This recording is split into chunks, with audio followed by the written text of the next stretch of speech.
How does being a world-class athlete and a world-class activist feed each other? I never really see anything as separate. Just because I, step onto the field and put a jersey on, that doesn't mean I'm not who I am. And just because I, step off the field and take the jersey off doesn't mean I'm not an athlete either. To me, I feel like we need to, use the talents and the skills and the powers that we have to make the world a better place in whatever way we can be most effective. And for me, I was, born with this amazing talent in being an athlete. And so how do I leverage that off of the field?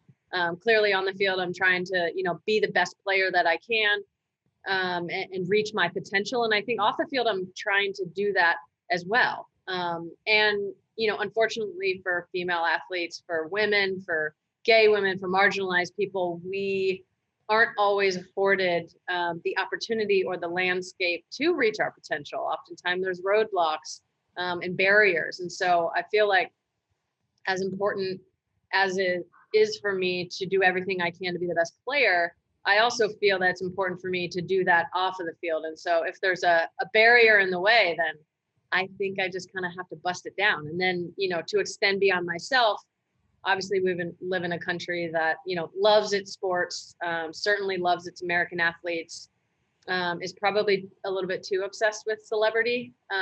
But how do I leverage all of that for good? I'm finding myself in a position with the microphone, or winning awards, or being able to speak to people, or having people that are listening to me. So I feel a responsibility to, do what I can with what I have to try to make the world better in whatever way, I'm able to.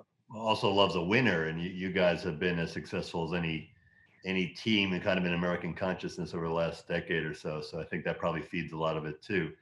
Where did this activism drive come from? I mean, in reading your book, which is great, your upbringing, in Redding, California, doesn't really, it wouldn't seem to lead itself naturally to being an activist. Yeah, it's interesting. It doesn't really, but I think, during the process of writing the book and looking back on it and trying to, unpack how I ended up here and why I am the way that I am, from such a young age, my parents, my mom specifically, made it very clear to my twin sister Rachel and I that just because you're popular or you're good at sports or whatever, like that doesn't really mean anything. Like, you need to be a good person. There's something more than, just being good at sports or being popular or being that kid in school. Why don't you use that for something good? And actually, it's your responsibility to do that. So I think those sort of early seeds, albeit without the language or the word activist or any of that, we didn't really think about it like that or talk about it like that. I think those seeds were planted early. And then just, growing up, being able to mature on the women's national team around 24, 25 other elite women, coming out as gay, understanding and trying to understand the world better.